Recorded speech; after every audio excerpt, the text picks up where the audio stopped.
സ്വാഗതം. അപ്പൊ ദാ നമ്മളുടെ മക്കള് ദുബായിൽ നിന്ന് എത്തിയിട്ടുണ്ട്. അവരവിടെ ഷോപ്പിംഗ് ചെയ്തതും പെട്ടി കെട്ടിയതും ദാ ഇവിടെ പെട്ടി അഴിക്കുന്നതൊക്കെ ഞാൻ വരുന്ന വീഡിയോയിൽ ഉൾപ്പെടുത്തുന്നതാണ്. അപ്പൊ എനിക്ക് സൽമാൻ 1-2 സ്പെഷ്യൽ ഐറ്റംസ് കൊടുത്തു വിട്ടിട്ടുണ്ട്. അപ്പൊ അത് ഞാനൊന്ന് കാണിച്ചു തരാമേ.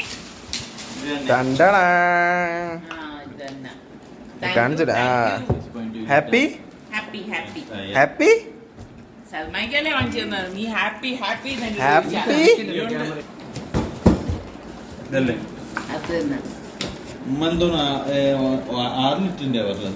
ഇതെത്ര? ഞാൻ പറഞ്ഞ ചെറുത്.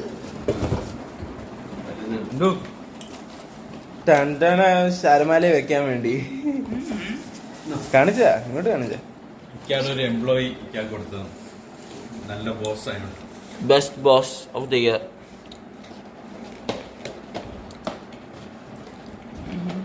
സലു എനിക്ക് കൊടുത്തുവിട്ട സംഭവമാണ്. അപ്പൊ അത് ഞാൻ അൺബോക്സ് ചെയ്യാണ്. പാവം കേട്ടാ, അവൻ എന്റെ ഇഷ്ടങ്ങളൊക്കെ അറിഞ്ഞ് പെരുമാറിയല്ല.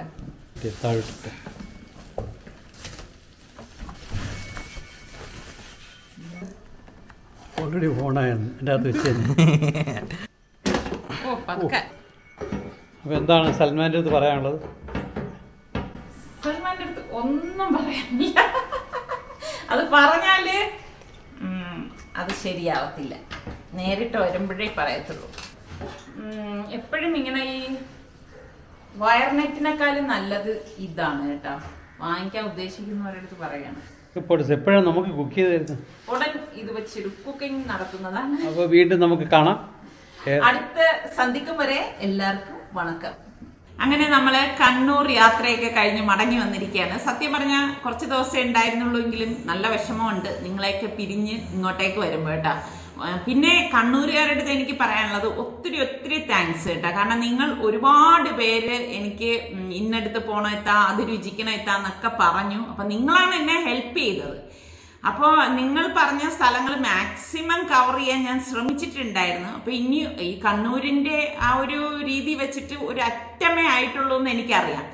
എന്നാലും ഇൻഷാല്ലാ ഇനി വരുമ്പോൾ ബാക്കിയുള്ളത് മാക്സിമം ട്രൈ ചെയ്യാം. അങ്ങനെ മാത്രമല്ലേ നമുക്ക് പറയാനുള്ളൂ. അപ്പം ഞാൻ അവിടെ ഒരുപാട് രുചിച്ചതിൽ ഒരുപാട് എനിക്ക് വീട്ടിൽ വന്ന് റെഡിയാക്കണം എന്ന് തോന്നിയ വിഭവങ്ങൾ ഉണ്ടായിട്ടുണ്ട്. അപ്പൊ അതിലൊന്നാണ് നമ്മളെ നെയ്പത്തൽ. അപ്പൊ ഞാനാണെങ്കിൽ അരി വെള്ളത്തിൽ ഇട്ടിട്ടുമില്ല. അപ്പൊ ഞാൻ വിചാരിച്ചു എല്ലാവർക്കും വേണ്ടത് ഒരു ഈസി വെർഷൻ ആണല്ലോ. എന്തായാലും ഒരു സാധനം ഇങ്ങനെ തന്നെ ഉണ്ടാക്കാവൂ എന്നൊന്നും എവിടെ ഇല്ലല്ലോ. അപ്പൊ ഞാൻ വിചാരിച്ചു എന്തായാലും എനിക്ക് എൻ്റെ മൈൻഡിൽ ഒരു രീതി വന്നിട്ടുണ്ട്. ഏകദേശം അതുപോലെയൊക്കെ വരും എന്നാണ് വിചാരിക്കുന്നത്. ആ ഒരു രീതിയിലാണ് ഇപ്പൊ ഞാൻ നെയ്പത്തൽ തയ്യാറാക്കാൻ പോകുന്നത്. ഇൻഷാല്ലാ സക്സസ് ആവുമെന്ന് വിചാരിക്കുന്നു. എന്തായാലും ഞാൻ ഉണ്ടാക്കി കഴിഞ്ഞ ശേഷം അടുത്ത് പറയാം കേട്ടോ. ഞാൻ ട്രൈ ചെയ്യാൻ പോണതേ ഉള്ളൂ അത്. അതുപോലെ തന്നെ ഞാൻ വന്നപ്പോഴേക്കും എന്നെ ചിക്കൻ മാരിനേറ്റ് ചെയ്ത് വെച്ചിട്ടുണ്ടായിരുന്നു. ഫ്രിഡ്ജിൽ ചിക്കൻ മാരിനേറ്റ് ചെയ്തിരിക്കുന്നു. എടുക്കാവോ?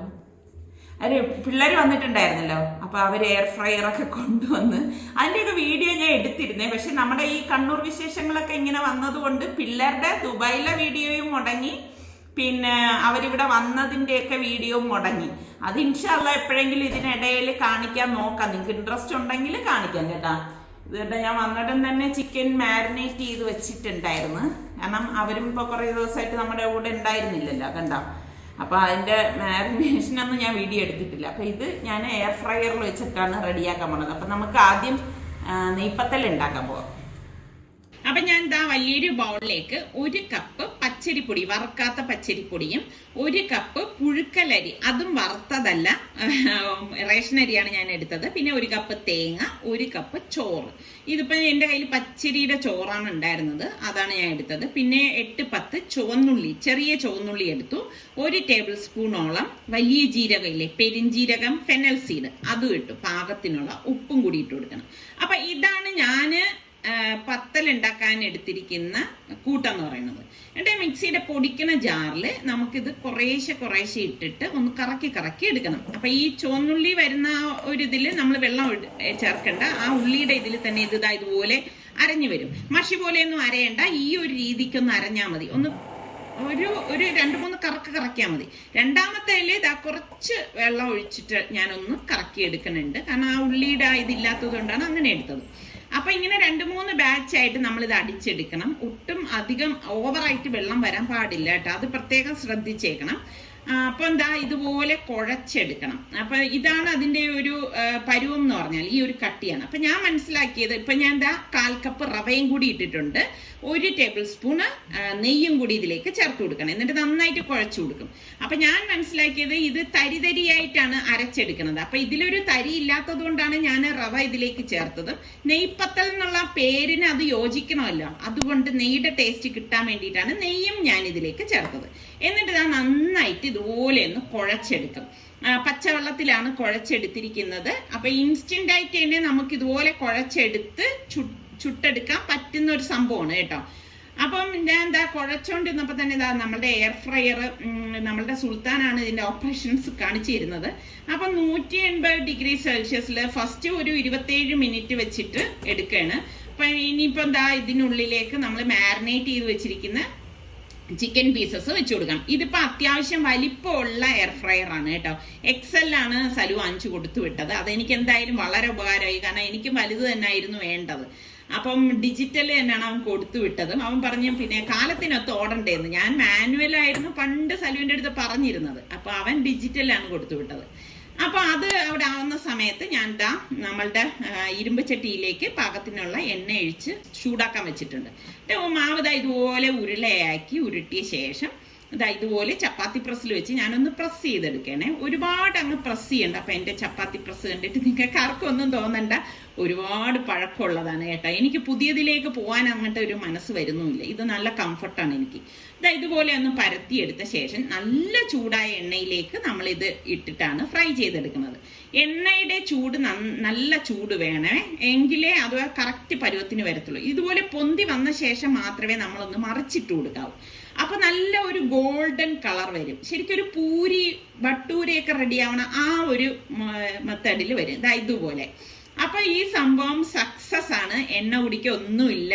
ഞാനിപ്പോ ഒരെണ്ണം ഉണ്ടാക്കി വെച്ചു. അടുത്തത് നമുക്ക് ഇതുപോലെ തന്നെ പ്രസ് ചെയ്തിട്ട് ഈ നല്ല ചൂടായ എണ്ണയിലേക്ക് ഇട്ടിട്ട് ഫ്രൈ ചെയ്തെടുക്കണം. ഇപ്പം ഭയങ്കരമായിട്ട് എണ്ണ ചൂടായി കഴിഞ്ഞാൽ ഒരു മീഡിയം ഫ്ലെയിമിൽ വെച്ചിട്ട് നമുക്ക് ചൂടാക്കി എടുക്കാം, ഫ്രൈ ചെയ്തെടുക്കാം കേട്ടോ.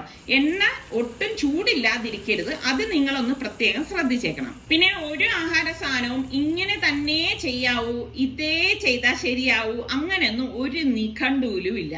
നമ്മൾക്ക് ആ ഒരു രീതിയോ, അതായത് മാറ്റങ്ങൾ വരുത്തുമ്പോഴാണല്ലോ ഓരോന്നിനും അതിൻ്റെതായ വ്യത്യസ്തതകൾ വരുന്നത്.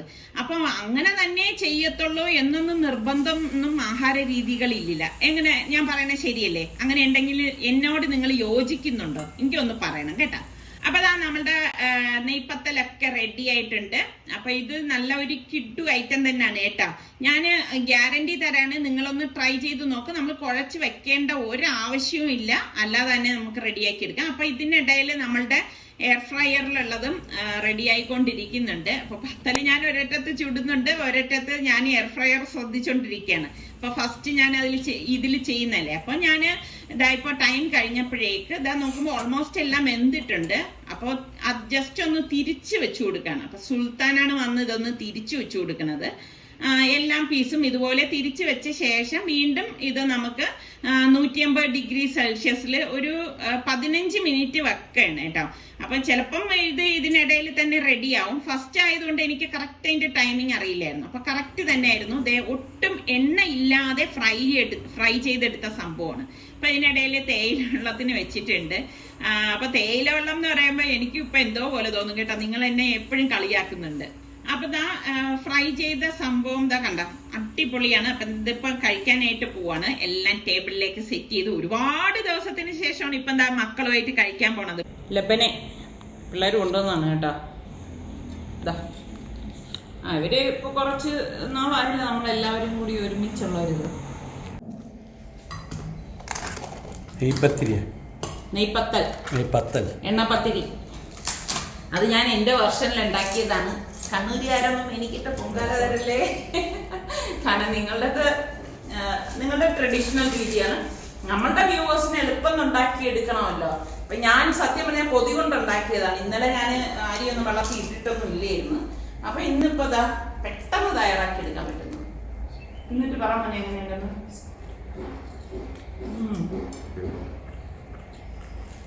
സത്യമാണേ, ഞാൻ കണ്ണൂരിൽ നിന്ന് കഴിച്ച ആ ടേസ്റ്റ് തന്നെയാണ് കിട്ടണത്. നിങ്ങൾ ട്രൈ ചെയ്തു കേട്ടോ. ചിക്കൻ താണ്ടോ ഒട്ടും എണ്ണ ഇല്ലാതെ റെഡിയാക്കി എടുത്ത് നമ്മളുടെ എയർ ഫ്രൈയറിൽ തയ്യാറാക്കിയത്.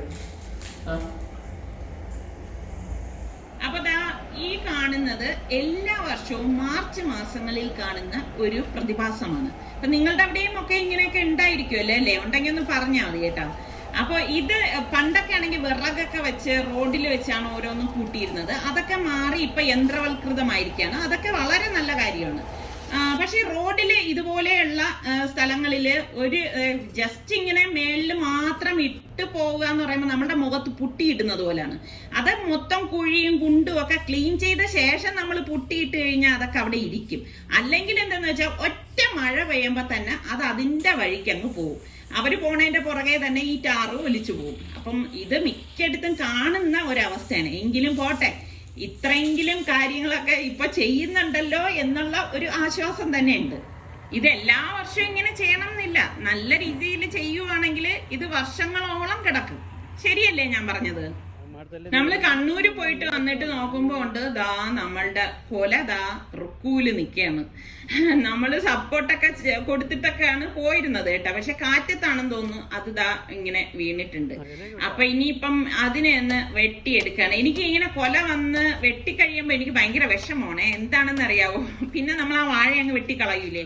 അപ്പം ഈ വാഴയില വേണമെങ്കിൽ ഇങ്ങനെ പിന്നെ നമ്മൾ വേറെ ഇത് നടണ്ടേ. അപ്പൊ എനിക്ക് ഇങ്ങനെ ഇനിയിപ്പം ഭയങ്കര വിഷമമാണ് കേട്ടോ. ഈ വാഴ കൊണ്ട് ഒരു പ്രയോജനം ഇല്ലല്ലോ. അപ്പൊ വലിയൊരു കൊല കിട്ടിയിട്ടുണ്ട്. നിങ്ങക്ക് വേണോ? വന്നാ തരാം കേട്ടോ. ഒരു മാങ്ങ എടുക്കാൻ എന്തിനാണ് 2 കുപ്പി കൊണ്ടുവന്നത്? ഒരു കുപ്പിയുടെ ആവശ്യമില്ല ഉണ്ടായിരുന്നു. രണ്ടും ഒന്ന് തന്നെ. ഇതാണ്ടാ ഇതിന്റെ അകം നോക്കിക്കേ, പൂപ്പലോ വല്ലോ ഉണ്ടാവുന്നു കണ്ടോ? അത് ഞാൻ പറയണത്. പക്ഷെ ഇപ്പഴ് പരുവൊന്നും ആയിട്ടില്ല. യവന്മാര് കൊതിയന്മാര് മാങ്ങ നല്ലോണം ഇരുന്ന് അതിന്റെ പരുവത്തില് ഇത് കാണിച്ചേ. യവന്മാരെടുത്തോണ്ട് കണ്ട ചുമരട്ടെ ഒന്നും എടുക്കണ്ട.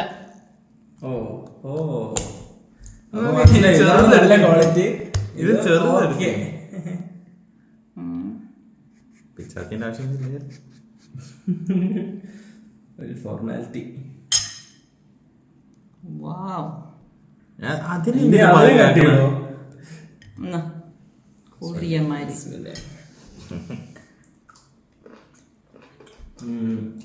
അങ്ങനെയല്ല മാങ്ങ തന്നെയാണുള്ളത്.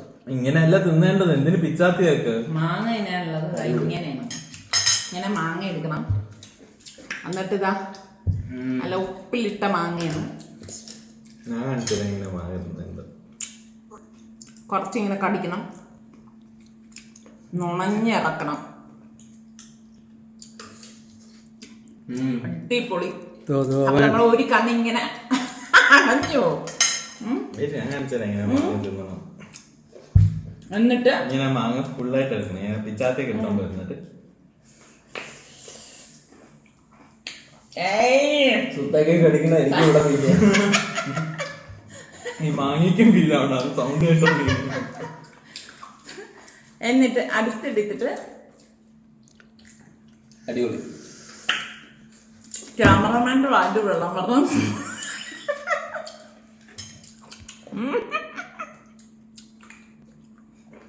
അല്ലെ എനിക്ക് വയറുള്ള അടിപൊളി. അല്ല സൂപ്പർ. ഇച്ചിരി അവനോട് കൊടുറാ. നമ്മുടെ ഈ മെഡിക്കൽ കോളേജിലൊക്കെ എക്സിബിഷൻ നടത്തുന്നില്ലേ? നിന്ന് കൊതി വിട്ടു. ഇത് വലുത്.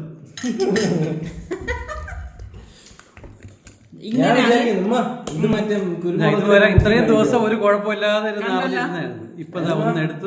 പൊട്ടിക്കാണ്ടി വെയിറ്റ് ചെയ്തു നമ്മള്. ഉമ്മ ഇത് മറ്റേ കുരുമുളകിൽ മുക്കി കഴിക്കോ? കുരുമുളകല്ല എന്തോ മറ്റേന്ത് പെപ്പറാ? മുറി എനിക്ക് വേണം.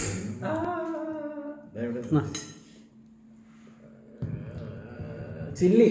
സോറി ചില്ലി ഇല്ല. അതിങ്ങനെ കട്ട് ചെയ്യുമ്പോ സൗണ്ട് കേൾക്കണുണ്ടോ? ഇത് കൊതി വരാത്തവരുണ്ടെങ്കിൽ ഒന്ന് കമന്റ് ചെയ്യണേ. കൊതി വരാത്തവര് സമീ പാവം ഇത് കാണുന്ന ഗർഭിണികളുടെ കാര്യമാണ് ഞാൻ ആലോചിക്കണം. ഞാൻ മുൻപ് പറഞ്ഞിട്ടുണ്ട് എൻ്റെ അടുത്ത് ക്ഷമിക്കണേന്ന്. അടിപൊളി. ഈ സുൽത്താൻ ഭയങ്കര ഉപ്പിലിട്ട കൊതിയനാണ്.